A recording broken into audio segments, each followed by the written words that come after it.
Glory to God. Àfògùn fọlọ́run. Job chapter 22 verse Jóòbù 21. orí kejìléní We ogún will all ẹsẹ̀ read this kọkànlélógún. passage together. Gbogbo We all read it aláòka together. ẹsẹ̀ yìí papọ̀. Let's go. Acquaint Para rẹ now súnmọ́ thyself Ọlọ́run. with him, and Ìwọ be sì rí at peace. àlàáfíà. Thereby Nípa èyí good ni shall come rere yóò wá unto bá thee. ọ.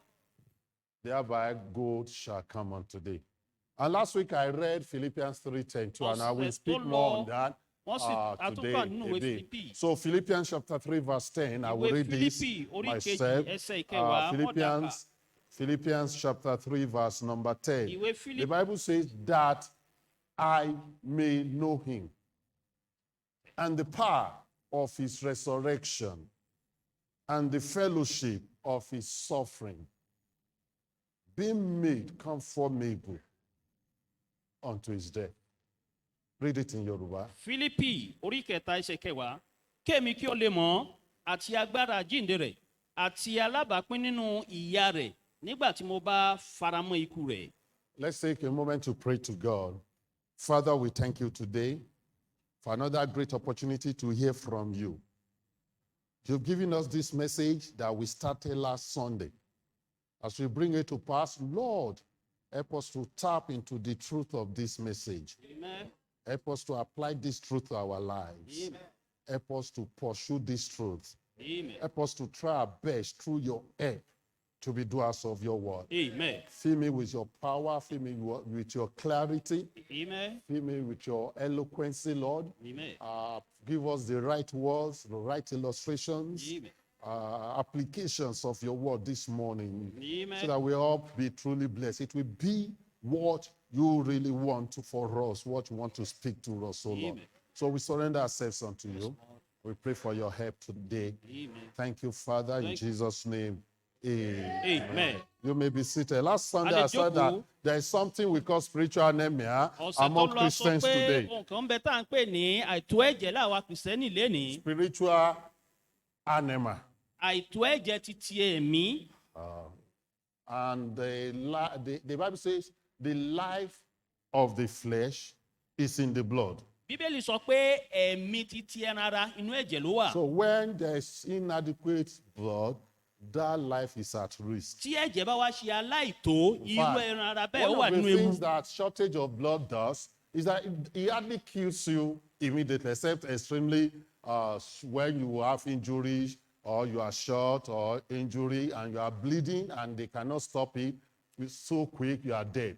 Because our life, what is keeping us alive physically is the blood.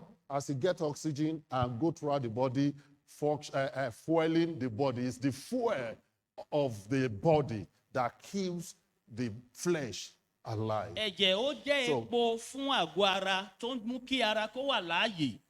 But in case of Christian life, Ṣùgbọ́n nípa ti gbé ayé kìrìsìtẹ́nì. we have the shortage of spiritual life, spiritual standards. So I call it spiritual anemia A ní among àìtó Christians. títí ìgbé And I ayé said last week that ẹ̀mí. this is killing our local churches. Èyí sì ń pa ìjọ lára. Many believers, many professed believers, many professed Christians, Àwọn tí wọ́n sọ pé They àwọn jẹ́ onígbàgbọ́. not functioning well because there's spiritual anemia. They are anemic in Wọn ò their Christian ṣe life. ojúṣe bó ṣe yẹ So- nítorí pé wọ́n ṣe aláìní ẹ̀jẹ̀ tó nípa títí So ẹ̀mí. Paul said this in Philippians 3:10. Paul Said wá that I sọ may nínú know ìwé him. Fílípì That I may know him. pé kí èmi kí ó I lè said mọ̀. what Paul said in this passage is the same to what was said in Job chapter 22 verse Wọ́n ní tí 21. Paul sọ ní ẹsẹ̀ yìí ó jẹ́ nǹkan kan náà pẹ̀lú tí Jóòbù ń sọ. So when Eliphaz encouraged Job to acquaint himself with God Nígbà tí wọ́n gba Jóòbù nímọ̀ràn láti faramọ́ Ọlọ́run so that we will be at peace, kí ó bá fi lè wà ní àlàáfíà. thereby good will come today. Nípa Good shall èyí, come today. ohun tí ó What dára he's yóò saying tọ̀ is wá. that when you know God as you ought to know him, Nítorí sọ ni pé tí a bá mọ Ọlọ́run bí ó ti yẹ kí a mọ̀, you will experience his peace a ó ní ìrírí àlàáfíà rẹ̀. and you will enjoy his goodness. A ó sì gbádùn So ire rẹ̀. last week we looked at those principles that will help us to acquaint ourselves with God. ọ̀sẹ̀ tó lọ àwọn lo àwọn Method. ìlànà tí ó ràn wá lọ́wọ́ The láti method. fà mọ́ ọlọ́run. So the topic is acquaint yourself with God. àkórí ni wípé And last week we said the fún first ara rẹ mọ́ means, ọlọ́run. the first method, the first principle to take hold for you to really know God as you ought to know Him. Because the word acquaint means somebody that you know very well, personal knowledge of something, and it's also being known or having knowledge of someone intimately. So to really know God, you need to go through this through the scriptures. láti mọ ọlọ́run a ní láti lọ nípasẹ̀ nǹkan méjì tá a sọ yìí. We acquaint ourselves with God through the scriptures. à ń fara mọ́ The ọlọ́run Bible nípa says ọ̀rọ̀ all ọlọ́run. scripture is given by inspiration of ó God ní gbogbo ọ̀rọ̀ and ọlọ́run is la fún wa profitable nípa for ìmísí doctrine, for Ọlọ́run. reproof, for correction, for instruction in righteousness. ó sì wúlò fún ìbáwí 2 ìtọ́sọ́nà nínú Timothy chapter òtítọ́. 3 verse èyí 16. wà nù Tímótì And kejì we orí said kẹta that ẹsẹ̀ the kẹrìnlá. Bible should be the guide for your life. bíbélì sì gbọ́dọ̀ jẹ́ ohun tó ń darí olùdarí And fún it ayé should wa. be the guide of your ó life. gbọ́dọ̀ jẹ́ olùdarí olùṣọ́ ayé wa. The Bible says in the next verse of Job chapter 22, that is verse 22, say, receive, I pray thee, the law from his mouth, and lay up his words in your heart, in thy heart. Amen. Amen. My interpreter is nowhere to be found. Don't worry. I will get to. So he said, also Psalm 119 verse 11 says, thy word have I hid in my heart that I may not sin against thee. Ọ̀rọ̀ rẹ ni mo pa mọ́ ní àyà mi kémi má bàa ṣẹ̀ sí ọ. Kí ọ. Amen. àmín. I'm not going to wait for you to open the Bible because we are just recapping. Where do you get your authority? I have. ibo láti ní àṣẹ tí à ń lò For the things you practice as Christians. fún àwọn ohun tó ń ṣe gẹ́gẹ́ bí Where do onígbàgbọ́. we get a lot of authority for a lot of things we do in the churches ibo láti rí today? àṣẹ fún gbogbo ọ̀pọ̀ tá à ń ṣe nínú ìjọ Now lẹ́yìn. churches has gotten to people just conceive it ìjọ ti débi pé àwọn èèyàn kan rò and they think it's wọ́n good sì rò pé ó dára bẹ́ẹ̀ and they do it á sì bẹ̀rẹ̀ sí ní ṣe é without consulting the word of God. láì tilẹ̀ bí ọ̀rọ̀ Oh, ọlọ́run. no wonder our churches are powerless today. abálàjọ tí ìjọ wò fi lágbára For lẹ́nìí there is power in the word of nítorí God. agbára ń bẹ nínú ọ̀rọ̀ ọlọ́run. It brings breakthrough, it brings help. ó mú àlùyọ ó mú wá. And we don't follow the Bible for every aspect of our life. a ò sì again. tẹ̀lé bíbélì fún gbogbo I agbọn told ayé you wa last mọ́. week, before I do anything, I ask myself, what does the word wọ́n of sọ God fún wa say? lọ́sẹ̀ tó lọ kí wọ́n tó ṣe ohunkóhun wọ́n á bi ra wọn If kí it's lọ́rọ̀ not clear ọlọ́run in sọ the word nípa of ẹ̀. God, then it's not clear for me to do. tí ò bá ti sínú ọ̀rọ̀ ọlọ́run á jẹ́ pé kò tọ́ fún mi láti ṣe. I let the word of God guide my life in every mò ń jẹ́ area. kí ọ̀rọ̀ ọlọ́run kó darí ayé mi ní gbogbo I let it guide what I say. mo jẹ́ kó darí ohun tí mò ń sọ. I let it guide what I mo jẹ́ do. kó darí ohun tí mò ń ṣe. I let it guide where I mo jẹ́ go. kó darí ibi tí mò ń lọ. I let it guide when I mo go. jẹ́ kó darí àkókò tí màá The lọ. Bible is my authority in raising my family, my children. bíbélì jẹ́ àṣẹ mi láti It's my gbé authority ayé mi in dé. operating our family and our ó home. jẹ́ àṣẹ láti gbé ilé wa dúró. The Bible tells me what I could stand on. bíbélì sọ ohun tí mo gbọ́dọ̀ dúró lé lórí. It gives me the standard to stand ó upon. fún mi ní ìpín láti dúró. Even if that goes against the government, tí èyí bá tiẹ̀ lòdì sí ìjọba. I still have to choose the word of mo ní God. láti mú ọ̀rọ̀ ọlọ́run ni. Jeremiah says in verse 20, chapter 29, verses 13 and 14 says, and ye shall seek me and find me when you search for me with all your heart. ẹ̀yin ò wá mi ẹ ó sì rí mi nígbà tí ẹ bá And wá mi I pẹ̀lú will be ọkàn fond yín. of you, said the ẹ ó Lord. sì rí mi ni olúwa The wí. Bible should be more than occasional reading. bíbélì gbọ́dọ̀ tayọ tá à ń kà lẹ́ẹ̀kan It láre. is what you follow and you read with all your ó di ohun heart. tá a gbọ́dọ̀ tẹ̀lé kásìká pẹ̀lú ọkàn wa. This past week, did you even get time to read the word of God? ọ̀sẹ̀ tó lọ èso tẹ̀ wọ́n àkókò láti Did kọ̀rọ̀ you lọ́run. meditate in His word? ìjọ ṣe àṣàrò nínú ọ̀rọ̀ rẹ̀. Did it guide your life? Ìjọ- Did you let it guide your life? ìjọ tiẹ̀ jẹ́ kó darí ayé rẹ̀. And when you do that, you will see God at nígbà work. tó bá ṣèyí wàá rí Job olúwa nínú chapter ìṣe. 23 verse 12 says, neither have I gone back from the commandment of his lips. That's Job talking now. I don't. I love his word. mo fẹ́ ọ̀rọ̀ rẹ̀. He said, I have esteemed the words of his mouth more than my necessary food. ó ní mo gbé ọ̀rọ̀ ẹnu rẹ̀ ga ju oúnjẹ tó ṣe pàtàkì sí mi lọ. I eat the Bible. mo ń jẹ bíbélì. I eat the scripture. mo ń jẹ ọ̀rọ̀ ọlọ́run. I let it soak me. mo jẹ́ kó rẹ mí. Just like if you don't eat physical food, ó dàbí ìgbà tá a bá jẹ oúnjẹ ti ara. you will be weak physically. yóò rẹ̀ wá. You will be weak physically. yóò rẹ̀ wá ní ti ara. You can't do much A things. ò lè ṣe ohun púpọ̀. Then your body begin to shut down. Ara rẹ̀ yóò mọ fà Because sílẹ̀, yóò mọ it's rẹ̀. the food that builds the body. Nítorí oúnjẹ ló ń fi okun fún ara. Everything will be processed in the body and get into your blood. Ohun gbogbo ara ó lò yóò sì fi inú And mix ẹ̀jẹ̀. with the oxygen you breathe in and go to every Yóò part dàpọ̀ of mọ́ your system, afẹ́fẹ́ all your tàbí organs. yóò sì lọ sí agbègbè But tó ti when kúrò there lágbo ara wa. is a perennial or there is a epidemic or pandemic hunger, starvation, Ṣùgbọ́n nígbà okay, tí ebi àpayíra tó bá wà níbẹ̀. I need to get off this, but I know. But listen, we are following the liberty that the Holy Spirit is giving us. À ń tẹ̀lé But ìdarí tí ẹ̀mí mọ́ fún wa if ni. you don't get this first one, you will not get the remaining four. Tí àkọ́kọ́ ò bá wá If yé you wa, don't get it right, that ìyókù the lè mọ̀ yé Bible wa. should be your only Tí authority. kò bá yé wa pé Bíbélì Every nìkan ló other gbọ́dọ̀ one, ṣí àṣẹ you wa. can't do it. Ìyókù a ò ní lè ṣe. We saw on the TV in the news that in Afghanistan now, Wọ́n rí lórí móhùnmáwòrán pé ní Afghanistan, there is danger of starvation. In Eh, fact, eh. they show some children ewu ebi ó wà níbẹ̀ yíyan. that are very lame, Wọ́n fi àwọn ọmọ kéékèèké tí just wọ́n to the tiẹ̀ bone, ti in the rù. hospital. No food, Kò sí oúnjẹ. no food. Kò sí oúnjẹ. Another family sold their daughter Àwọn ẹbí mìíràn wọ́n tilẹ̀ Yes. ta ọmọbìnrin wọn in Afghanistan in 2021, even this past month. ní oṣù tá à ń lọ yìí tó à lò lọ yìí. They sold their daughter Wọ́n ta ọmọbìnrin wọn so that they can get money to feed others. kí wọ́n fi rí owó láti bọ́ What àwọn did they yòókù. sell? Maybe $500 or thereabout.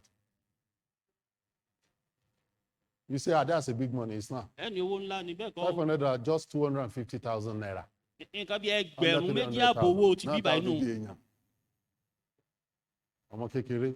And the man who bought the daughter bought her so that when she grows up, she will marry his own son. Ẹni tó sì wá ra ọmọbìnrin ó rà pé nígbà tí ọmọ tòun bá wá dàgbà yóò fi lè fẹ́. May God have mercy on us. Àmín. So the scripture Ọ̀rọ̀ Ọlọ́run is the food of the spirit, ó jẹ́ oúnjẹ the fún spiritual ẹ̀mí. food. And if you don't eat it enough, Tí àbá wá jẹ́ bí ó ṣe tọ́, you will starve.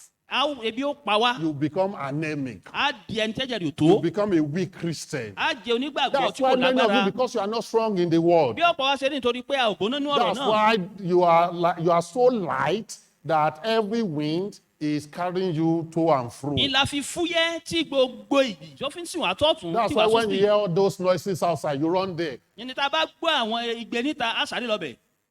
Because you are not strong in the word. Nítorí àlókun nínú ọ̀rọ̀ náà. The word of God lets you know God. Ọ̀rọ̀ Ọlọ́run ó máa ń jẹ́ ká mọ Ọlọ́run ni. You know the heart of God. Yóò jẹ́ kó o mọ ọkàn Ọlọ́run. And unfortunately, in our Christian churches, we don't lay more emphasis on the Bible Ó sì again. ṣe ni láàánú nínú àwọn ìjọ wa In a ò many tiẹ̀ Christian ṣàtẹnumọ́ ọ̀rọ̀ churches, Bíbélì they mọ́. lay emphasis on word of wisdom, Wọ́n á máa tẹnumọ́ ọ̀rọ̀ ọgbọ́n. on what they call word of knowledge. Wọ́n tẹnumọ́ ọ̀rọ̀ ìmọ̀. What did they call that? They say, thank you, Father. There's somebody here Ẹsẹ̀ bàbá ẹnìkan máa wà ní àyín who needs to hit about this tó nílò afternoon láti jẹ ẹ̀bà ní ọ̀sán yìí. to have a financial breakthrough. Kó bá fi lè ní àlùyọ nípa Stuff ìnáwó like that. àti bẹ́ẹ̀ bẹ́ẹ̀.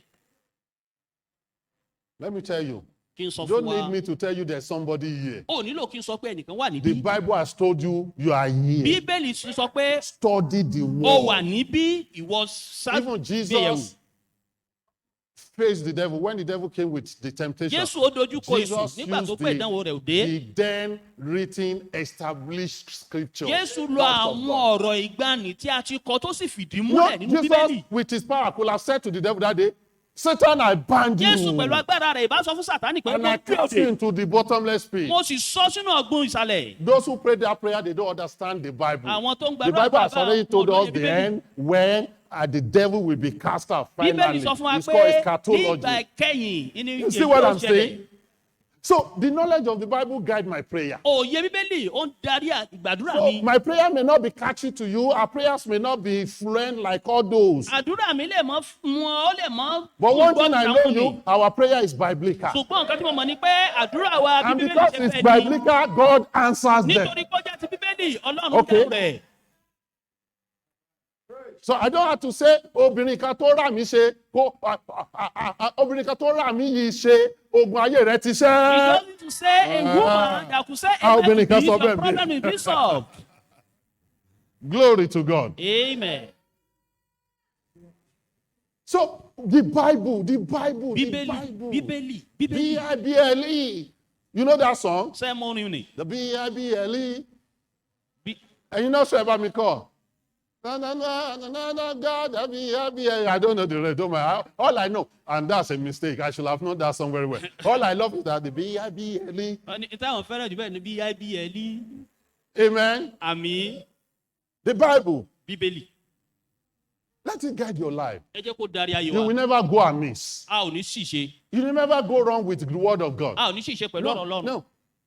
You take that job Mo gba iṣẹ́ mi because it's biblical. nítorí pé ó bá Bíbélì mu. You will not take that job because you know it's against the word of O ò God. ní gba iṣẹ́ And mi the nítorí principle pé of ọmọ God. kò lòdì sí ìdarí ọ̀rọ̀ Ọlọ́run. So we said through the Bible you get to know God. A sọ pé Bíbélì o ní láti pẹ̀lú Bíbélì Because fún when you Ọlọ́run. don't acquaint yourself to God, we said good will not come to Torí you. tó o bá fara rẹ Please, you fún won't be Ọlọ́run, at ire peace. kò ní tọ̀ So ẹ́ number wá. one, through the scripture, I told us Àkọ́kọ́ firstly nípasẹ̀ through Bíbélì. the sermon, through A bá sọ sermons, pé nípa through sermons, ìwàásù, through sermons. ìwàásù. And I said we should learn and have a bit of listening to sermons. Pé a sì gbọ́dọ̀ kọ́ ìṣe bí a ṣe ń fetí sílẹ̀ sí ìwàásù. Many of you, Ọ̀pọ̀ wa you don't go back to listen to sermons, a ò kí ń lọ láti especially tún gbọ́ ọ̀rọ̀ biblical Ọlọ́run. sermons that we are giving you. Pàtàkì jùlọ I èyí tó said ti ń we gbé have láti wa. materials, we have data and stuff that will help you A ní to- àwọn ohun àmúlò tó lè ràn to wá really lọ́wọ́ continually every day listen to sermon. tá a fi lè mọ gbọ́rọ̀ Ọlọ́run ní By the way, ojoojúmọ́. I go back to listen to this sermon that is recorded, Wọ́n ní àwọn ga máa My padà step, my lọ láti sermon, tún and fi all the etí sermon. gbọ́ ìwàásù tí wọ́n ti wà nù àká. and you meditate on them. Wọ́n sì ṣe àṣàrò lérí ẹ̀. You meditate, and I want to use it. You ruminate on them. Wọ́n ní ó tún wá ó tún ro ó tún ronú lé lórí. Àwọn ruminant animal, abi? Wọ́n ní àwọn ẹranko tó máa ń pọ̀ jẹ. Spiritually, we should be ruminant animal. Àwa gan ní títẹ̀mí a gbọ́dọ̀ jẹ ẹran tó ń We pọ̀ take jẹ. it back and chew it, A ó break it pọ̀ further, á tún so that jẹ. when it go back, Tó bá the fuel is padà, sharp. yóò bọ́ síbi tó yẹ. Sermon of the word of God. Ìwàásù ọ̀rọ̀ Listen Ọlọ́run. to our Sunday morning, Sunday evening, Wednesday, special services. Ká gbọ́ títí We òwúrọ̀ ọjọ́ have so ìsinmi many we've given ìrọ̀lẹ́ us. Wednesday àtàwọn ètò tá a máa ń ní. When you are in the church, don't sleep, don't daydream, don't sit here and plan your week. Ìgbà tó bá wà nínú ìjọ mọ́ ṣe Don't sùn. think of what you will eat this afternoon. Mọ́ rò pé kí lájẹ lọ́sàn-án yìí. Don't try to solve your academic problem or spiritual problem, Wọ́n business tiraka problem while you are láti here. dojúkọ àwọn ìṣòro títí iṣẹ́ rẹ tàbí títí ẹ̀kọ́ Listen, rẹ. Fetí sílẹ̀ open ní your heart sí ọkàn rẹ payá. to the preachings of God's Sí word ìwàásù ọ̀rọ̀ Ọlọ́run. so that you can hide the word of God in your heart. Kí o You fi lè need fi preaching. ọ̀rọ̀ Ọlọ́run sí ọkàn Listen ọ̀rọ̀ to rẹ. preaching, then read preaching, read Fi etí Christian sí materials. ìwàásù tún ka àwọn èlò títí I was sharing onígbàgbọ́. with Pastor some of the apps I use on my Bible because we are now in e-life. Nítorí pé a ti wà ní àkókò tó ṣe pé gbogbo nǹkan orí ayélujára Now ni. we have e-naira. A ní owó títí orí afẹ́fẹ́. Go and get your own e-naira. Èyí náà ẹ lọ gba títí yín. But sometimes I want that paper naira. So Ọ̀pọ̀ don't ìgbà give èmi me. á mọ̀ fẹ́ owó àfojúrí But it's mi. going to work. It's the next way we are going in the world. Ṣùgbọ́n ó dàbẹ̀ ni But pé listen, ìgbésẹ̀ tàtún so I told us we have our Mo materials. sọ fún wa ní àwọn ohun èlò wa. We have magazines. A ní títí We ìgbàdígbà. have booklets. A ní àwọn ìwé kéékèèké. We have all these things you should access. A ní gbogbo nǹkan tí a lórí ọ̀fẹ́ sí. Others are there on the internet and everywhere. Other Àwọn physical- yòókù wà of lérí ayélujára. biblical preaching, no. Èyí olórí Of biblical ìwàásù ti material. Bíbélì. We have YouTube. A ní Yes, I told you YouTube about náà bẹ́ẹ̀. YouTube last week. Èyí ní gbàwòrán jáde ó tún fọ́ ọ́n. I'm shocked that our subscription is this that low on the YouTube. Mo mọ̀ pé Just ibi tá a lè 103 fi ọwọ́ sí ó wà níbẹ̀. subscription. We should be having like 500 subscriptions. Ó yẹ ká ti mọ ní bí You guys should push your ẹgbẹ̀rún márùn-ún àwọn tó friends ń to gbọ́. subscribing to our Ó yẹ ká YouTube. sọ fún àwọn ọ̀rẹ́ wa káwọn Instead ọ̀dọ́ of tó those mọ̀ gbọ́. nonsense you watch. I said this a lot Èyí last tá a bá week. fi mọ́ So I wo need to àwọn move òkúrò tá à ń wò forward. ni. So sermons. Then number 3, Ìkẹta. thirdly, not only can we get acquainted with God through scripture and through sermons, Kì í ṣe but nípa also ìwàásù through sacrifice. ṣùgbọ́n nípa Ìrúbọ, ìrúbọ, through sacrifice, nípa ìrúbọ or through suffering. tàbí nípa ìjìyà. Look at Philippians chapter 3 verse Ẹ 10. bá wo Fílípì. That's what I love. He said that orí I kẹta, may ẹsẹ̀ kẹwàá. know him. What does he want to know him? ó ní kí èmi ó That lè I may mọ̀ know him and know what? And the power of his resurrection. That I agbára may know. àjíǹde rẹ̀. You can begin to pray. That I may know the power of his ó lè resurrection. mọ̀ pé kí èmi lè mọ̀ agbára That I may àjíǹde know rẹ̀. the fellowship of his kí n suffering. lè mọ̀ ìbádàpọ̀ títí jìyà rẹ̀. Being made conformable unto his death. Being made conformable unto his death. èyí tá a fi hàn nípa ikú rẹ̀. Ká jẹ́ alábàápín Ká jẹ́ 3:10. Look at alábàápín. it. Philippians 3:10, the last phrase. Ká jẹ́ alábàápín ikú rẹ̀. Ká jẹ́ ẹni tó ìfarawé ikú rẹ̀. aláfaramọ́ ikú rẹ̀. Àbí ìfaramọ́. What does this mean? kí lèyí túmọ̀ sí? Suffering, as you say, is talking about relation to, it's not really talking about relation to the cross, that we will die on the cross exactly like Christ. nípa ìjìyà kò mọ̀ sọ wípé a kú lórí àgbélébùú bíi ti Kristi ni. No one can suffer like Christ did on the cross. kò sẹ́ni tó No. lè jìyà bí He Kristi paid ṣe the lórí price. àgbélébùú. It is talking about living for him. ó ń sọ nípa gbígbé Sacrificially. fún nípa Suffering and ìfúnpọ̀. sacrifice comes to each of us because of our dedication to God. ìjìyà tí ìrúbọ wá nítorí afárajìn To fún really Ọlọ́run. understand what Paul is saying, láti ní òye tí Paul ń we must sọ. look at the context of that passage. A gbọ́dọ̀ In wo àwọn verse tó wà ní 7, ẹsẹ̀ Philippians chapter 3, verse 7 said, "But what things were gained to me, those I counted loss for Christ." ó ní ṣùgbọ́n That's ohun suffering. tí ó ti já sí Sacrifice. èrè fún mi àwọn ni mo ti kà sí What does that mean? What nítorí does Kristi. gain mean here? Paul said that gain was to him as loss. He counted things that will benefit Paul- him, but because of Christ, he let ó them wà go. tó lè wúlò tó lè jẹ́rè fún ṣùgbọ́n torí Gain Kristi here ó fi wọ́n is sílẹ̀. lucre or profit, èyí ó jẹ́ èrè like money. bí owó. Paul is saying, Paul sọ if I have money, then I count that money as loss to me. tí mo bá tiẹ̀ But ní gain ẹtí for owó ni Christ. mo kà gẹ́gẹ́ bí òfò Okay. fún mi ṣùgbọ́n èrè nínú Kristi.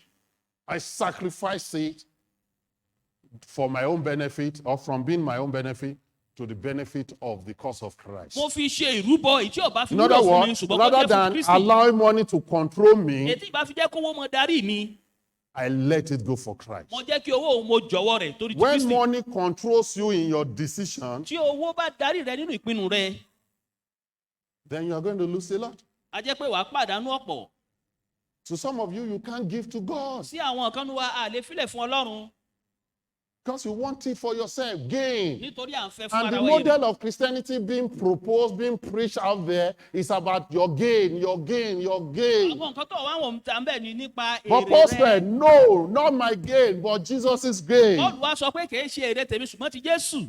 Then look at verse 8. He When said, say- yea, doublet, and I count all things, but loss for the excellency, that's the word, of the knowledge of Christ. The excellence, that I may know him more, that I may acquaint myself more with God. jẹ́ kí n lè I mọ̀ let go of a lot of kí n things. fara Am I mọ́ talking to Ọlọ́run mo somebody? jọ̀wọ́ ohun Listen, púpọ̀ I let it go. mo fi sílẹ̀ mo jọ̀wọ́ ẹ̀.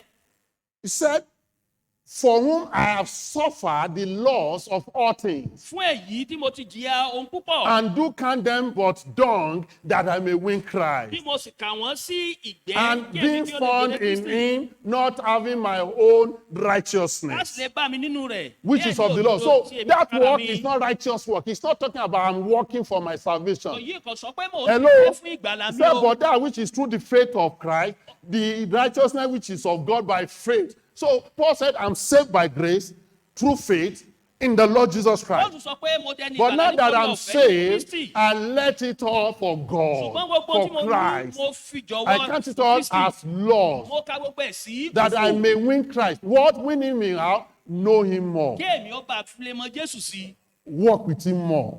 láti bá a rìn Then sí. notice verse 10, that I may know him. ẹsẹ̀ I kẹwàá count ní it kí èmi all lè for mọ̀. loss. I sacrifice them Mo fi that ilẹ̀ I fún- may acquaint mo fi myself with rúbọ God. I kẹ́mi may bá know lè him. fà súnmọ́ Ọlọ́run kí n fi lè mọ̀. What have you sacrificed for kí ni God? ìwọ ti fi rúbọ fún Ọlọ́run? What have you bear as great sacrifice for God? kí ni ìwọ fílẹ̀ jẹ́ fi rúbọ See, fún an Ọlọ́run? acquaintance with God will require a sacrifice from the believer. sísúnmọ́ Ọlọ́run yóò béèrè fún ìrúbọ God was látọ̀dọ̀ saying that it onígbàgbọ́. may require us to give up all that we know to all that we have in order to know him in a real Bible sense. Pọ́ọ̀lù sọ pé ó lè gba pé kájọ ohun gbogbo tá a ní kábà fi See, lè mọ̀ the ní fellowship ìmọ̀ of ti his Bíbélì. suffering in that verse, he said that I may know him and the fellowship of his suffering. kí What èmi does kí ó that lè mean? mọ̀ àti agbára àjíǹde rẹ̀. This is talking about the physical attribute of this statement. èyí ń sọ nípa Paul ìfarahàn is ọ̀rọ̀ talking yìí. about suffering for the cause of Christ. Paul ń sọ nípa ìjìyà This nítorí is a Kristi. great sacrifice to any èyí believer. jẹ́ ìrúbọ nílá fún onígbàgbọ́. Someone has said that one way of knowing a person is to suffer their ills and their problem with them. ẹnìkan sọ pé ọ̀nà tí a lè gbà súnmẹ́yàn tàbí mọ̀ sí ni pé ká pín nínú ìjìyà rẹ̀ àbí Jesus ìṣòro said rẹ̀. somewhere that if they have done this to me, your master, Jésù sọ they pé will do it to tí you. wọ́n bá ṣe irú èyí sí And èmi Paul said, olùkọ́ yín wọ́n á ṣe all I bẹ́ẹ̀ jù lọ. want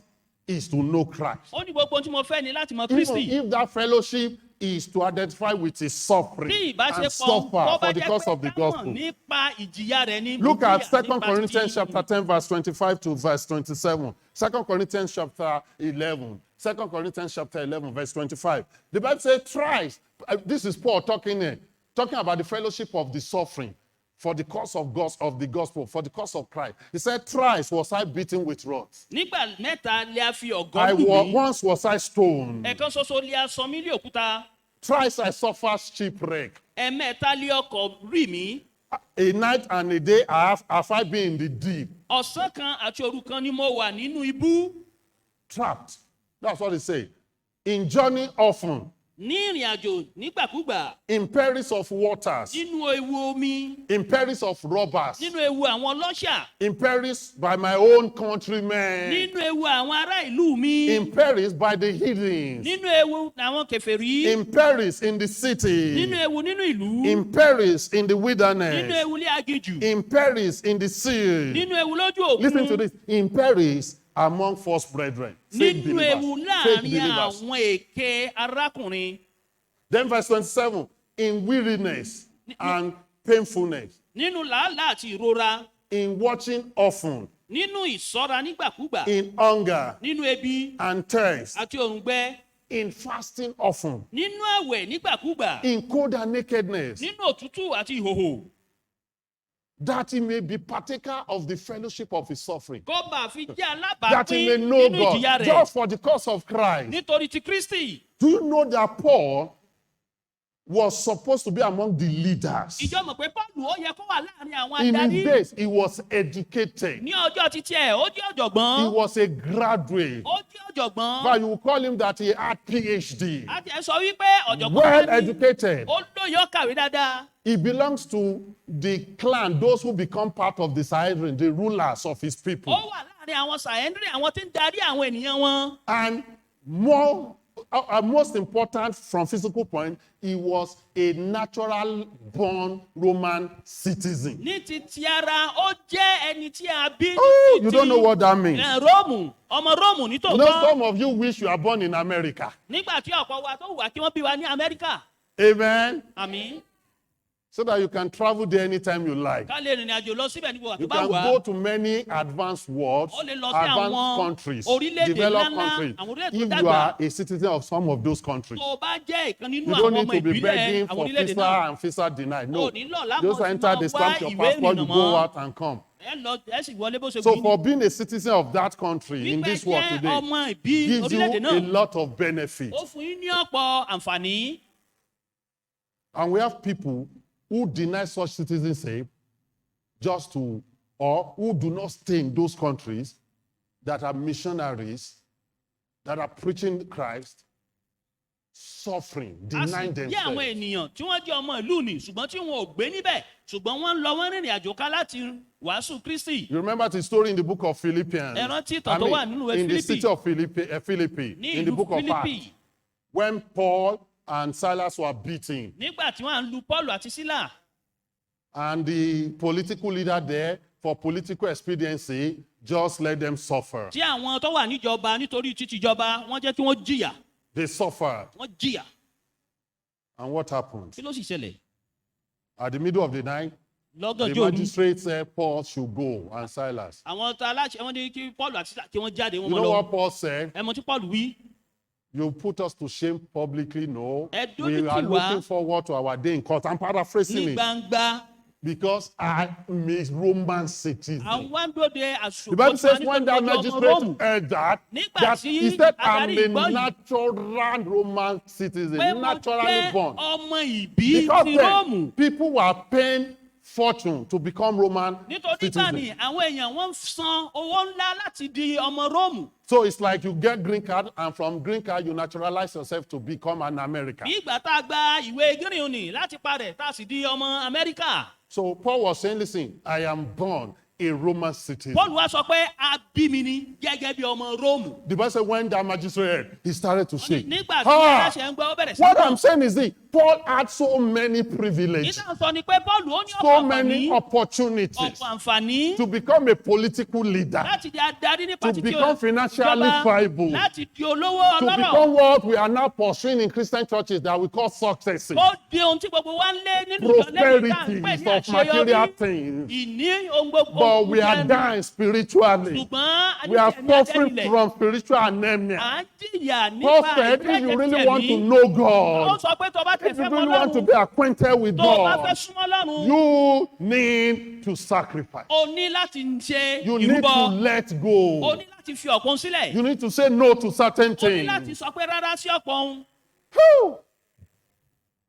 Some of you, we are not ready. ọ̀pọ̀ wò ṣe tán. No wonder we can't know God. We will not know tá God. mọ ọlọ́run In your office, ní ilé iṣẹ́ wa you are not ready to suffer being castrated, being ostracized because you stand for God. o ṣe tán láti jìyà nítorí pé o dúró fún Kristi. You can't know God. You don't know God. o ò lè mọ You are ọlọ́run not close to God. It's as if this is the o ò Bible. súnmọ́ ọlọ́run bíbélì lèyí. Let them tag you. jẹ́ kí wọ́n pè orúkọ tí wọ́n bá pè ọ́. Uncle Esu. Àìbọ́dúngbàgbọ́ làwa náà. Ẹ sọ léèbó. that we too are believer. Ẹ bá wa náà lọ sọ́ọ̀sì. we too we go to church. Ìgbàgbọ́ tí yín ti le jù. your faith is too much. Ẹ má ṣe. Don't do this, Gbogbo ẹ̀ don't do náà that. ni. Ẹ rò pé ẹ mọ́ ni. you think you are Ṣé holy. pé nígbà tí ìgbé ayé wa bá ń jọ àwọn èèyàn you lẹ́nu? know when our lifestyle started Ìgbé is ayé holy mímọ́ ni day. mò ń sọ o. that's the holy A life. jẹ́ pé à ń gbégbé ayé kan it fọlọ́run. means we are living for God. Wọ́n ní àwọn tí ó gbé ìgbé ayé wà bí Ọlọ́run, wọn kò lè ṣaláì fo dojúkọ inúnibíni. those that will That's the live suffering. a godly life Sacrifice. must face Young people, young adults ẹ̀yin in ọ̀dọ́ the school, ní ilé ẹ̀kọ́ you wa. choose not to dress. And that's why some of you, even what you wear to church on Sunday, ọ̀pọ̀ yín kọ́dà yìí it's tẹ́ already wọ̀ wá jọ pointed lóòjọ́ that Sunday. if what you wear to church like that ó on fi hàn Sunday, pé tẹ́ bá lè wọ̀ yìí wá ṣọ́ọ̀ṣì lóòjọ́ Sunday. it means you wear worse. ìtumọ̀ ni pé èyí tẹ́ On wọ̀ Monday to burú láti Monday di ọjọ́ Friday. Àbí bẹ́ẹ̀ kọ́ ni ẹ down. Ẹ down. Ẹ ṣe ń jàre ẹ̀yin tẹ́ ẹ down. thank you those that answer. Ìgbóhùn obìnrin kankan o. Àbí bẹ́ẹ̀ kọ́ ni ẹ mount down. Èmi kọ́ lẹ̀ ń tàn jẹ. you are not deceiving me. Come on now. If you wear that to Sunday, tẹ́ bá lè wọ̀ yìí wá lóòjọ́ Sunday. and some of you, when you want to sit down, àwọn kan nu yín tí wọ́n bá ti fẹ́ you jókòó. begin to pull down. ẹ bá mọ̀ fàálẹ̀ bá ń bọ̀. When you want to sit down, you begin to pull down. tẹ́ bá fẹ́ jókòó ẹ mọ̀ That's a good fàálẹ̀. rhyme, Abi. It's rhyme. It's a good rhyme. You want to sit down, ẹ fẹ́ jókòó. you don't need to pull down. o ní láti lọlẹ̀ If you fàálẹ̀. have wore something good. tó o bá wọ èyí tí ó dára. Amen. àmín. Tí wá tẹ̀ tún wá sàn nínú chọ́ọ̀chì yìí. our house is even better. Tẹ́ ẹ bá déta ní ìsìn, if you get there kọ́lọ́n ṣàánú. may God forgive us. Mercy.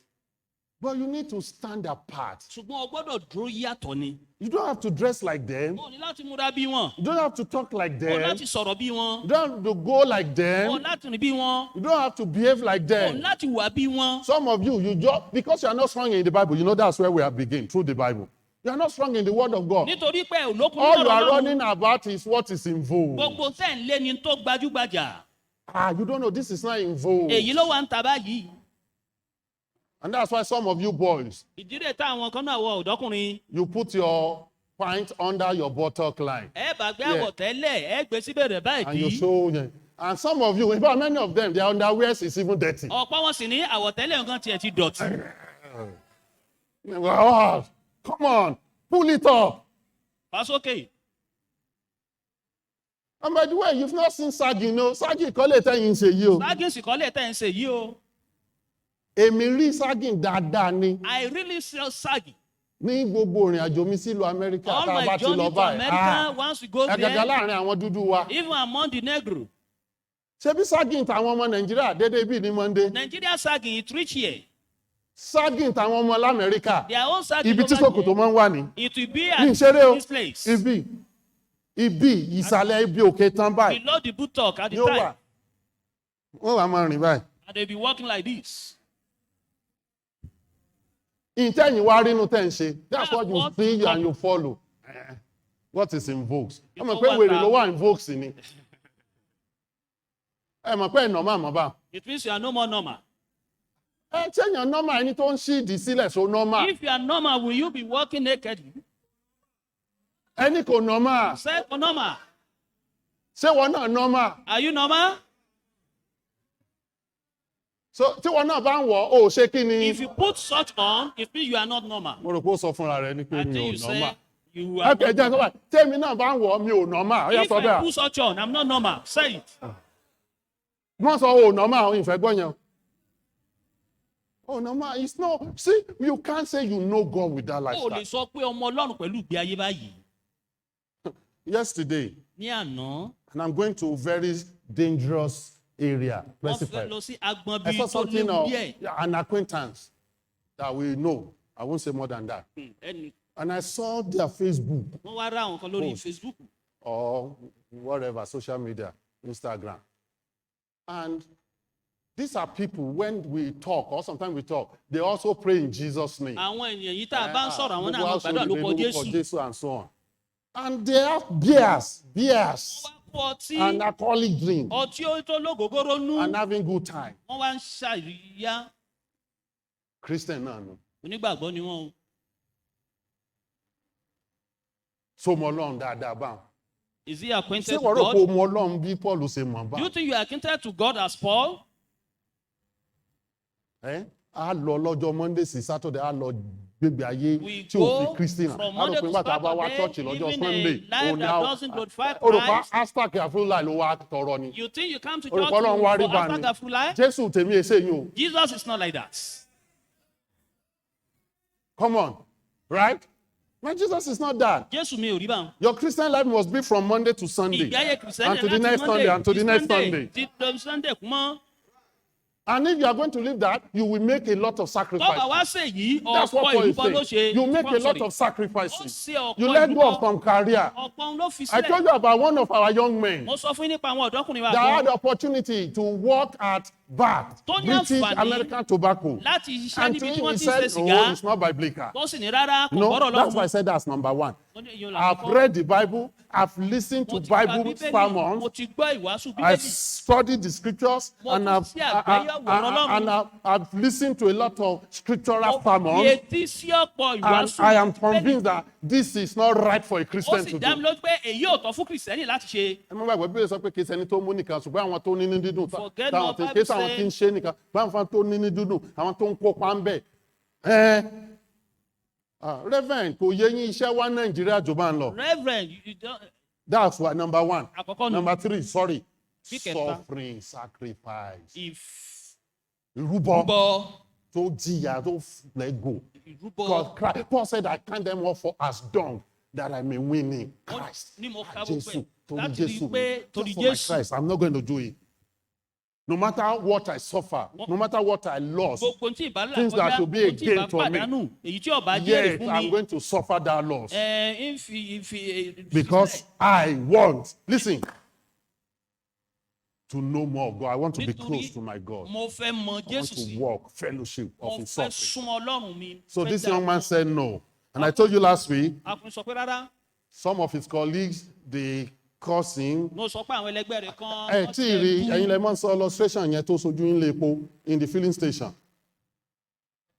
That somebody bought some liters of fuel Ẹnìkan during ra scarcity, epo nígbà during ọ̀wọ́n. serious scarcity. nígbà ọ̀wọ́n epo ni And because of the rushing, the fuel attendant nítorí did not collect kánjúkánjú money. ẹni tó ń ta epo kò rántí And the gbowó. man was still saying, tí ìgbowó, you have not Ọkùnrin paid, wa you sọ take pé your money. ẹ mọ̀ tí ìgbowó lọ́wọ́ mi.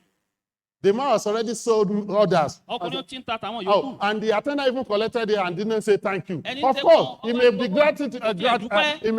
ìgbowó, he may be grateful. That's the lè word. mọ He may iyì be rẹ̀. grateful, but because of the tension Ṣùgbọ́n of the torí cell, bó ṣe ń ta epo you know how kánjúkánjú it is now. ẹ mọ bó ṣe máa ń rí. And people started cursing that man. àwọn èèyàn bá bẹ̀rẹ̀ sí sọ̀rọ̀ òdì sí.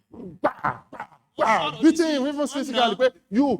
It cannot be good for you in life ìwọ kò again. lè da fún ọmọ láyé rẹ̀. Ẹgbẹ́ lórí epo èlò. Every mentality ìwé ìṣùtá ní.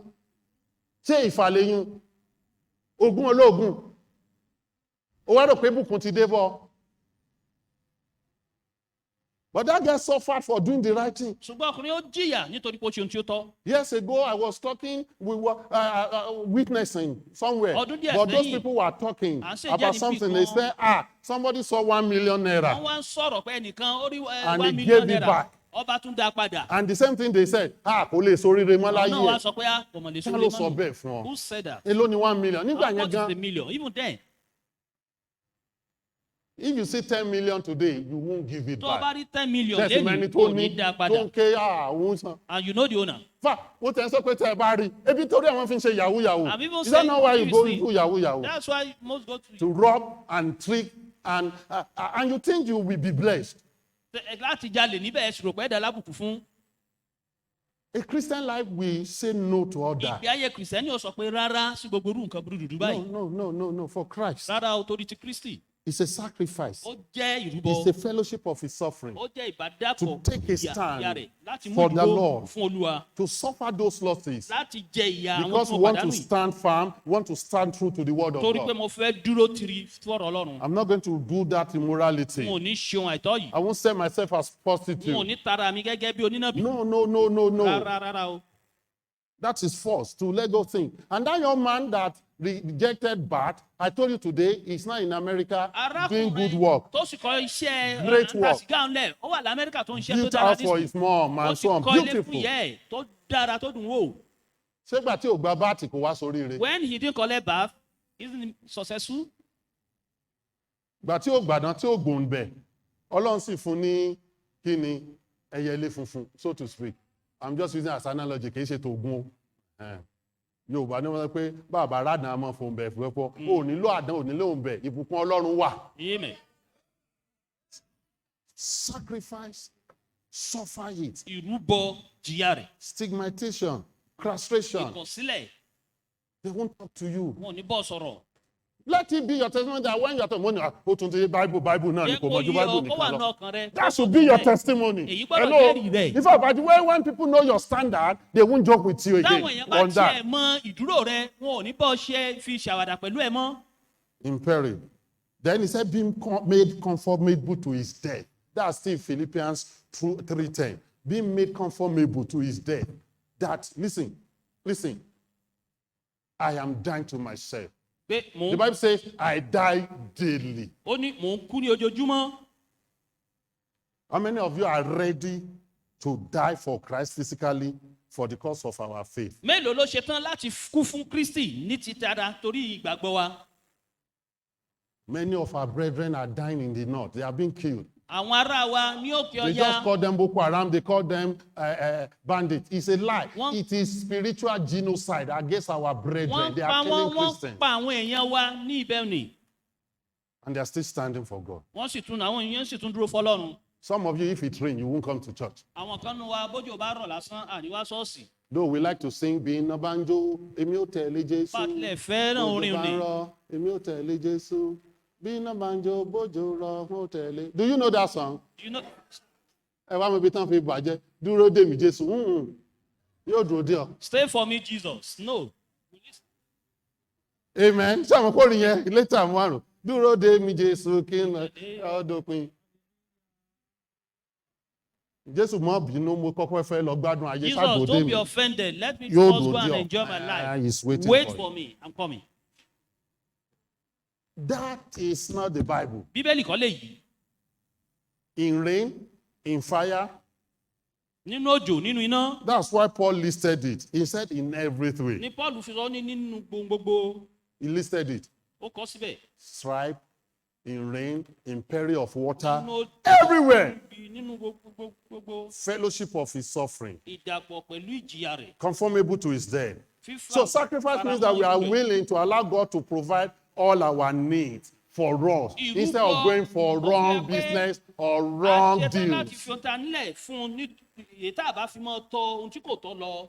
Our Christianity mentality, because of all this prosperity jargon, has gotten to maybe God will kill that one so that I can get money. èrò wa ní gẹ́gẹ́ kìrìsìtẹ́nì ó ti débi pé bọ́yá And we ọlọ́run now lè pa get to eléyìí where in fẹ́mi the ìfèrè church they are lówó. praying prayer like the person that will die so that I can get to that position, God let him die. Wọ́n sọ Hello. nínú ìjọ pé ẹni tí yóò kú tí Christianity. ìfìlọ́nà lọ Olúwa jẹ́ kó kú. Ẹlòmínà ó sì gbà fún wọn náà pé kí wọn náà kú káwọn náà lè And débẹ̀. another person will praise God for you that you should die so that they may reach there. Sometimes we think we hold that extremely special portion with God that we can do any evil or pray any Ìgbà evil or ní just àwọn say òpé any bóyá that. ṣe pàtàkì And God will just do it tá a because lè you are the ṣe one. gbogbo Who irú are báyìí. you? Who are you? Ta ni ọ́? Go and read the book of Hebrews. Lọ Many kàwé who have Hébérù. stronger faith than you, they died. Àwọn tó ní ìgbàgbọ́ jù God ọ̀dọ̀ says wọn kú. they rejected deliverance. Ó ní wọ́n kọ̀ láti They gba rejected to be, ìdásílẹ̀ they rather die. pé Inú àwọn gbàgbọ́ wo ni wọ́n gbàdá wá ní tó wá rò kó kan lè deal What anyhow? sort of faith do you have that you think Come you can on. just kill? Through suffering. Let me give you number 4. Kí wọ́n fún wa ní ìkẹrin. You can acquaint yourself with God. Ẹ lè Get to fara know mọ́ God Ọlọ́run. more. Ẹ lè mọ Ọlọ́run sí. Now I say you walk with God, you see God at work. Wà bá So Ọlọ́run to yóò sì really nínú walk with ṣe. God and really know God, Láti bọ́ Ọlọ́run ìkásí number mọ̀. 1 we said through the scriptures. Àkọ́kọ́ a ní nípa Number 2 we Ọlọ́run. said through the sermons. Ìkejì nípa ìwàásù. Number 3 we said through sacrifice or Ìkẹta suffering. nípa ìrúbọ Number tàbí 4 ìjìyà. through service. Ìkẹrin nípa iṣẹ́ ìsìn. To work for God. Láti sìn ṣiṣẹ́ fọlọ́run. To serve in this church. Láti sìn To nínú serve in the ministry. Láti sìn nínú iṣẹ́ ìránṣẹ́. That young man, Jesus said he should come and follow him. Jésù sọ fún ọ̀dọ́kùnrin ní pé wà pa tọ̀mí. He said, no, wait, Lord. ó ní Let rárá, me Olúwa, go dúró jẹ́ n lọ náà. and do the necessary. Kí n ṣe àwọn tó yẹ kí n ṣe. I've preached on that passage. That when he said, let me go and bid my household farewell. It's not just saying, I will go and say, oh, bye-bye, I'm following Jesus. Nígbà tó sọ In the pé- culture of the Jews, it means there are many family issues he has to settle. Nínú àṣà àwọn Like Júù, a jẹ́ pé funeral, ohun like ìdílé all pọ̀ tó those- yẹ kó ṣe bóyá ìsìn. And that's what is causing some of you from coming to the ministry, Èyí sì ló ń fa ọ̀pọ̀ wa sẹ́yìn láti wá sínú ìránṣẹ́. especially full time. Ọlọ́run, ẹ jẹ́ n bá ṣiṣẹ́ débì kan. Sáàmù akọrin dúró dè mí Jésù, ó ń dúró dè ọ́. Don't worry. Amen. Àmín. Service. Ìsìn. There's no better way to get acquainted with a person than walk alongside Kò them, sí ọ̀nà tó dára walk the same láti walk. súnmọ́ These ènìyàn gentlemen tó here bá will rìn lọ. be together for years. Àwọn èèyàn jẹ́jẹ́ yìí wọ́n ti And jọ one wà of the fún reasons ọ̀pọ̀ we ọdún. know one another very well is because we have been working together. Ìdí tí wọ́n sì fi mọ́ra wọn dáadáa ni torí pé wọ́n ti jọ ń ṣiṣẹ́, wọ́n jọ ń rìn papọ̀. Because working with and for God brings an agreement. Nítorí pé rírìn pẹ̀lú Ọlọ́run a máa mú ìṣọ̀kan wá. So when you work together, you become acquainted with your likes and dislikes. Tí ẹ bá rìn papọ̀, ẹ súnmọ́ When you work with somebody, you know their emotional attributes, their social preferences, ẹ lè mọ tí wọ́n their fẹ́. religious convictions, Ẹ mọ̀ their nípa habits, their family, ẹ̀sìn their wọn, personal ìṣe wọn, thinking ìdílé habits, wọn.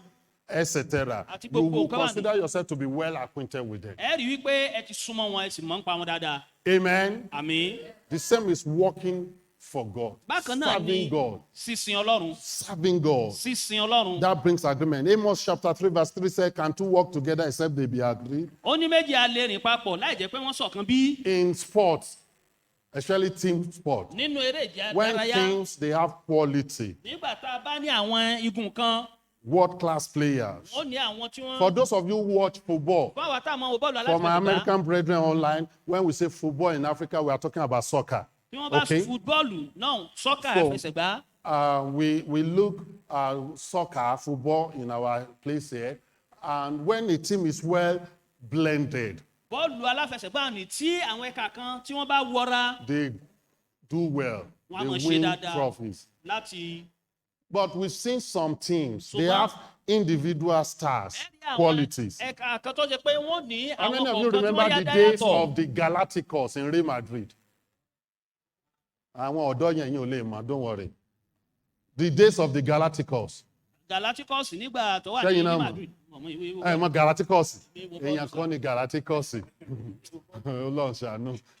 Hallelujah. Amen. That was the era when Real Madrid had all the stars. Àkókò tí àwọn rí Madrid tó ṣe pé gbogbo ìràwọ̀ ibẹ̀ ni wọ́n kú David sí. Beckham. Àwọn bíi Beckham, David sorry. Beckham. David Beckham. David Beckham. Luis Figo. Luis Figo. Ronaldo. Ronaldo. Not the C Ronaldo, not CR7, the Kìí ṣe real sí original Ronaldo. Ronaldo. and so on. àti bẹ́ẹ̀ bẹ́ẹ̀ lọ. What was the one that was playing at the back? They are coming for Nigeria.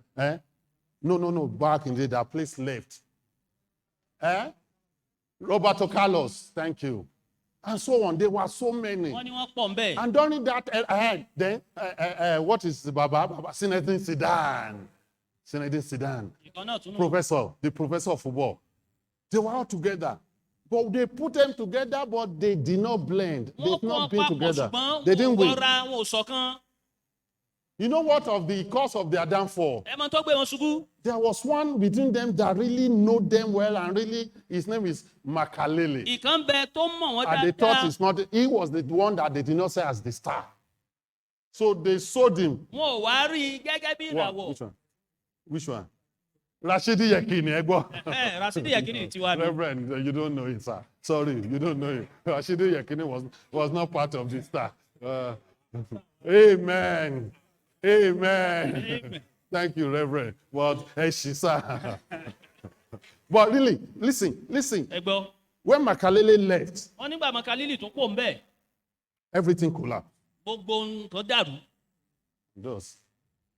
So you can bring star. It's one of the problem of Nigeria national team. They are star all over the world, but they've not worked together àwọn as a team. ìràwọ̀ wa ní They gbogbo don't come àgbáyé. together as a team. wọ́n ò wá papọ̀ gẹ́gẹ́ bí ọ̀kan. See, when you work together, you Nígbà practice tí iṣẹ́ together papọ̀, a lot. You tẹ́jọ́ know ṣiṣẹ́ where papọ̀. that person will be. ẹ mọ ibi tẹ́yìn tó You yẹ know kó wà. where he will put the ball even before he puts ẹ mọ it. ibi tó gbé bọ́ọ̀lù sí kó náà tó ti sàn. So we must be team with God. a gbọ́dọ̀ jẹ́ ọ̀kan pẹ̀lú You Ọlọ́run. must be part of God's a team. gbọ́dọ̀ wà nínú àwọn tí mo And you Ọlọ́run. practice with God láti jọ ṣe through the àjẹpọ̀ Bible reading, nípa ọ̀rọ̀ Ọlọ́run. listening to a sermons, fetí sí ìwàásù. ready to a sacrifice, ṣetán láti rúbọ. and ready to serve Him. a ṣetán láti And when sìn. you blend, nígbà tá a bá kó gbọ́ ẹ̀ papọ̀. oh, sky is the limit. You'll be used of a God. mọ̀ tẹ̀síwájú Ọlọ́run sì mọ̀ lù God wá. will show Himself in you and through Ọlọ́run ó you. fi ara rẹ̀ hàn nípa wa. You will be the beacon of His power, of His presence, of His àjọ manifestation. tó ń fi ìwà láàyè rẹ̀ hàn.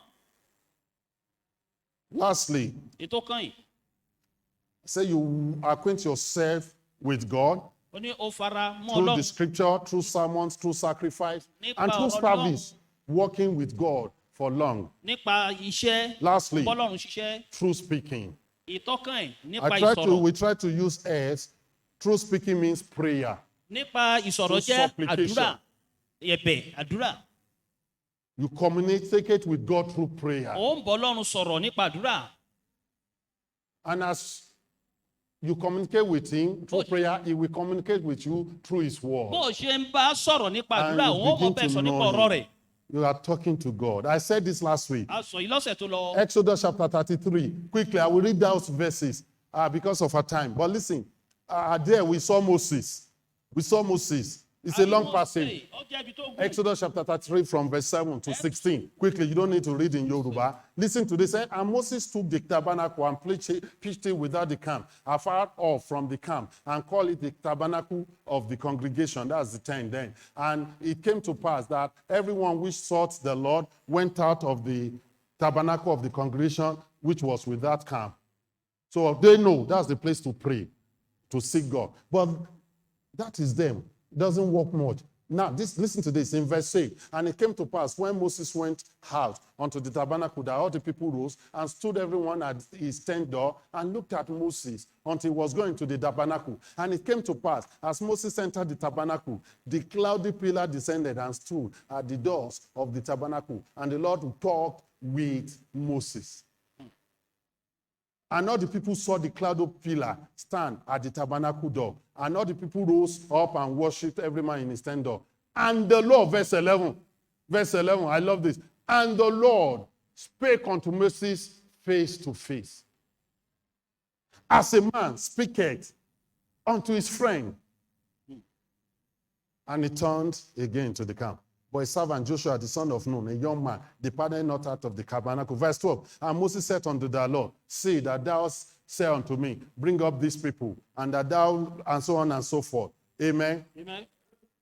Verse 15, and he said unto him, if thy presence go not with me, carry us no hence. For therein shall people know that I and thy people have found grace in thy sight. Is it not in that thou goest with us, so shall we be separated, I and thy people, from all the people that are upon the earth. This is what is getting on. From verse 11, he said, God spoke with láti ẹsẹ̀ kọkànlá Moses. ó ní ọlọ́run bá Mósè sọ̀rọ̀ face to face as lójúkorojú friend. gẹ́gẹ́ bí ọ̀rẹ́. Then when God spoke, nígbà tó ọlọ́run sọ̀rọ̀ what did Moses do too? kí Mósè ṣe. That was narrated from that word. And Moses too spoke with God. Mósè náà sì bá ọlọ́run And sọ̀rọ̀. Moses said, God, Mósè you ní know, Olúwa. he said, you will go with us. Ọmọ And kò if ní you ó won't bá go wa with lọ. us and your presence will not go, Tó it's bá better ní we bá can wa only leave lọ, this place. tí So, wà láàyè rẹ̀ ò ní and bá so lọ, God, Mósè já kúrò níbí o. no? Do you talk with God? ṣé òun bá ọlọ́run Are sọ̀rọ̀. you getting what I'm saying? ṣé tí mò ń sọ yé wa. He knows God so much. ó mọ ọlọ́run dáradára. He's close to God so ó much súnmọ́ ọlọ́run dáradára. that it's like rapport. tó fi jẹ́ bí ìbásọ̀rọ̀ Rapport. ìdàpọ̀. Chapter 32 is chapter before, from verse 7 to 12. And the Lord said unto Moses, go, get it done, blah, blah, blah, blah. I will destroy them. And Moses besought the Lord, verse 11, because of time. And Moses besought the Lord his God and said, Lord, why dost thou wrath? Ó tún mọ Ọlọ́run sá, if I may use that word. Ó mọ Ọlọ́run bá sọ̀rọ̀. he knows how to talk to God. That's why many of you are lazy. ó jẹ́ pé ọ̀pọ̀ wa la yọlẹ́. Lazy Christian. That's why you are looking for your so-called prophet. làáfin wá Náà fi wòlíì wa. tàn yín jẹ lórí TV àti báyìí báyìí lọ́pẹ́ And that's why they ìjọ tí wọ́n bá deceive you. pàdé wòlíì That tiẹ̀ is something ìjọ you ológun need ẹsẹ̀. your own Ibo lẹ ti prophet. rí inú Bíbélì? Where do you see this Come in the on. Bible? The Bible says as a Christian we are a peculiar Bíbélì people, sọ pé holy ẹgbẹ́ nation. a jẹ́ ẹni Priest ọ̀tọ̀ of God. orílẹ̀-èdè tí a yàn. You can talk to God. o lè bọ́ You lọ́run can rẹ̀. know o God. lè mọ ọlọ́run. If you know him, you talk to tó o him. bá mọ̀ wá You bá speak with him. wà á sọ̀rọ̀ pẹ̀lú rẹ̀. You communicate with him.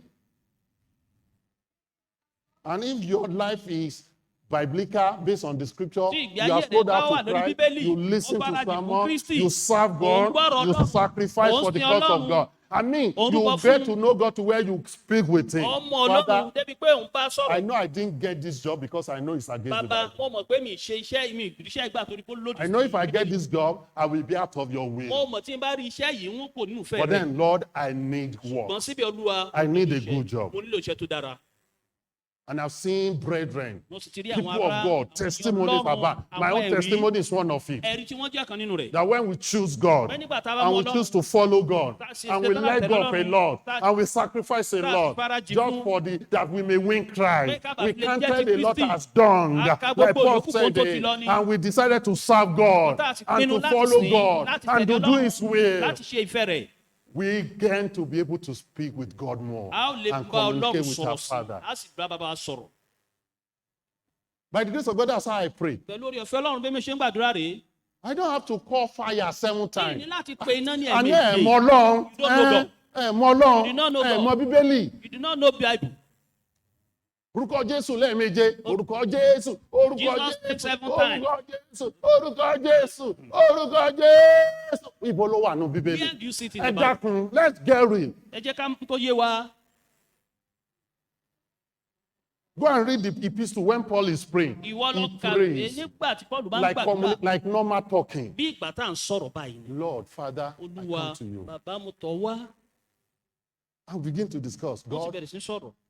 bóyá yẹn mi ò mẹ́yìn o. I don't know that of. Bàbá mi ti ń bá béèrè fún bìkún mi. At times when It's like I'm have talking to God. let me- I said, God, you've been so good to mo sọ me. Ọlọ́run ti dára sí I'm talking now, this is my prayer life. I will pray. ìgbé ayé àdúrà àwọn bí wọ́n ṣe ń gbàdúrà ni. Father, I know you've been so good to me. Olúwa mo You've mọ̀ pé ó blessed dára me sí financially, ó bùkún mi even nípa beyond my ìṣúná measure. tayọ And I'm bí mo not ṣe- complaining, Father. And I'm not covetous now. Of course, Father, you know my Olúwa heart. mo mọ̀ pé ọmọ kan mi. Bólẹ̀ sáwọn pé bí èèyàn ń bá yá.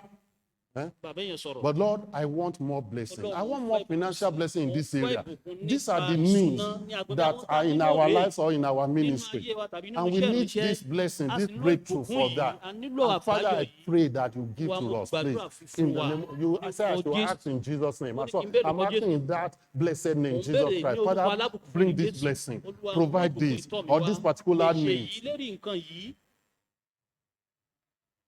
That is prayer. àdúrà rè. Do you understand that? sóyè wa Kò tí ì yé yín? That is prayer. àdúrà nù Talking with God, bíbá Ọlọ́run sọ̀rọ̀ communicating with God. ìbásọ̀rọ̀ pẹ̀lú Ọlọ́run. But many of you don't have that ọ̀pọ̀ wo sì níyì. because you are not acquainted with God. nítorí You pé don't àsúnmọ́ know God. àmọ́ You don't know the word of God. àmọ̀rọ̀ Ọlọ́run. And when I want to ask something, Tí mo and I bá fẹ́ say, bẹ̀rẹ̀ nǹkan. God, of course, I can't say this. Mo ní- I can't ask for this. Forgive me for even taking it because it's against your word. Begin to talk with ó God. bẹ̀rẹ̀ sí ní bá Ọlọ́run sọ̀rọ̀. But what we think as prayer today is when we Ṣùgbọ́n lanu ẹ̀kọ́ òkè gbòòrò. Àwọn míì tún Shout! dọ̀tí gan. Wọ́n ní wà ké tí ó so fà á. You Mo ti will gbọ́ àlẹ́ shout dẹ́tì. and Hello. I mean, ṣẹ́rẹ́ ń tẹ̀ ń gbàdúrà bá wọn. Ó Those dà that pé are praying like Báálì lọ́lọ́run yín. it's like your God is Bali.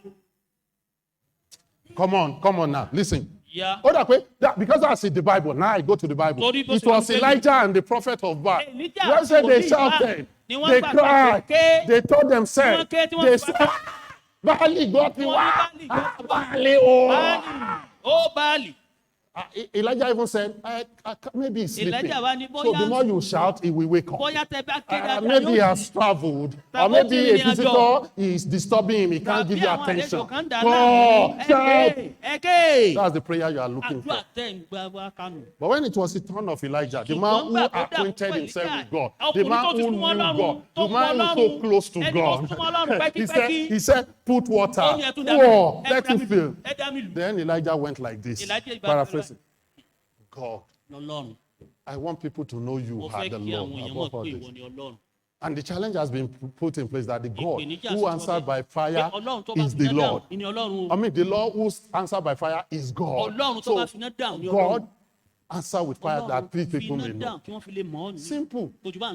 Ó bá ti gbàdúrà. And he prayed. But àwọn ọ̀bẹ̀rẹ̀ yẹn lẹ̀ fẹ́ ṣe ẹ̀fẹ́ ka Bíbélì ẹ̀fẹ́ mọ̀ ọ̀rọ̀ Ọlọ́run. You don't want to do that. Ẹ̀fẹ́ gbégbé ayé yín You lórí don't òtítọ́ want to ọ̀rọ̀ do the Ọlọ́run. Bible, Ẹ̀fẹ́ live ṣe tán a láti godly sacrifice life. fún iṣẹ́ Ọlọ́run, fún ìfẹ́ Ọlọ́run, You are fún not ìdúró ready fún to Ọlọ́run. sacrifice yourself for the Ṣùgbọ́n love ẹ wá of máa God. lọ sórí òkè. You now go Ẹ to the máa lọ mountain. kiri You láàárọ̀, go in the lọ́sàn-án, morning. ẹ nísinmi. You have no Ẹ máa rest. tẹ "Ah!" Go and shout. I'm telling you, you better come and walk with this God. Ìbádá kó wá bá And Ọlọ́run you yìí will know rìn. this God. Ó I'm lè telling mọ Ọlọ́run you. yìí mò ń sọ fún ọ. You will enjoy. You Ó go back gbádùn to Job chapter 22 verse 21 as I'm rounding up. Ẹ lọ sínú ìwé Jóòbù. Answer this question today. How well do you know God? I ask you. Dáhùn èyí, báwo ló ṣe How mọ well Ọlọ́run sí? do you Mo know bí ọ. God? Báwo ló ṣe mọ Ọlọ́run sí? How well are you acquainted with God? Ǹjẹ́ ó súnmọ́? Are you grown in God? Have you grown in God? Have you grown up in God to where you communicate with Him? Ǹjẹ́ ó ti dàgbà Physically, mọ́ something Ọlọ́run like débi this. tí wàá lè bá sọ̀rọ̀? When I go on my knees and I speak as a child to his parent, to God, Sọ̀rọ̀ bí Father. ọmọ sí bàbá rẹ̀. This is why this kind of Christianity is not popular today. Kí ló jẹ́ kí irú The devil does not mind onígbàgbọ́ that. yìí kò It is gbajúgbajà those that are not biblical that àwọn tí wọn ò ṣe gẹ́gẹ́ bí Bíbélì ni wọ́n gbajúgbajà. remember we just finished narrow way A ṣe parí preaching ọ̀nà tó ró and wide gate, Broadway àti and wide àbáwọlé gate, tó fẹ̀. street way and narrow gate. We Ọ̀nà just finished tó it. ró àtọ̀nà tó gbòòrò. Okay. So, how well are you acquainted with God? Are you acquainting, and are you acquainting with Him today? If so, then you will have to use somewhat all these methods Tó bá rí I bẹ́ẹ̀, o have ní told you láti ṣe gbogbo about since tí last wọ́n week. ti This kọ́ wa Bible, yìí láti the ọ̀sẹ̀ tó scripture, lọ.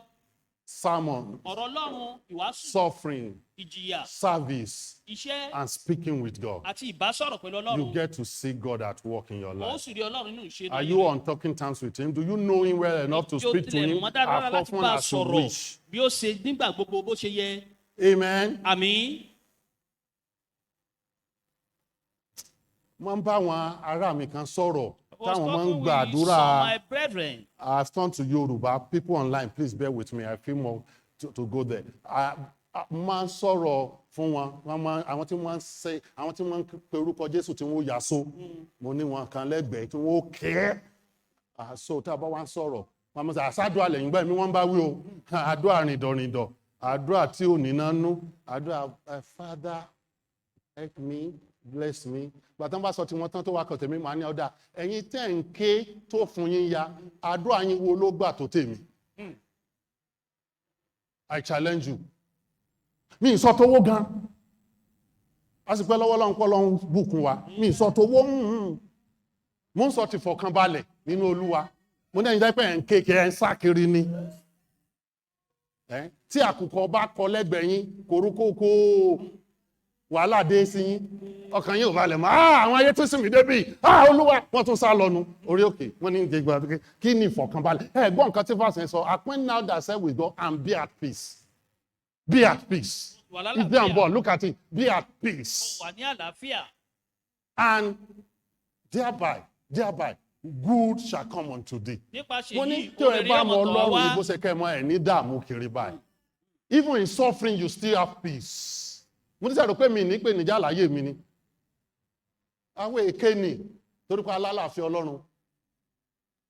Amen. And I've shared a lot of challenges we have faced in life. But through them, we enjoyed God. And God has come through, has given us breakthrough. Yes, He did. And we don't know challenges that will come tomorrow, but we serve Him. Come on, I've got to pray. Do you know God? Do you know God like you should? There's this song, I don't know, Janice, if you know Him as you know, you will know, something like that. Maybe I will look out for that song, would get it to you one day. If you know Him as I do, or you know Him as you should, you will know that God will do this or will not do this. Ọ̀pọ̀lọpọ̀ nǹkan ni mi gbàdúrà sí, ìtì ẹ̀ ní gbà, ẹ̀ nídìí. Lórí mo ti mọ̀ pé ọ̀bọ̀rọ̀ Ọlọ́run mu, so I can't pray on them. It's not biblical. Amen. Amen.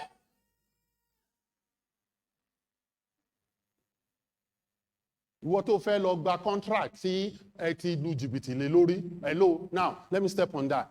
Wọ́n gbé jáde, wọ́n ní kó sign 10 million, ṣùgbọ́n 2 million wọ́n san fún ọ, or 3 million. Ó wá ti sign, ó wá tún wá ń gbàdúrà sọ, Ọlọ́run jẹ́ kí contract jáde, ó ń tanra rẹ jẹ ni. Bó bá jáde kọ́ Ọlọ́run gbàdúrà rẹ, èṣù ló ń tàn lọ. Ara tó ń bá wa jẹ́ Nàìjíríà nù. Ẹ dìde dúró ká gbàdúrà. Do you know God? Do you know God?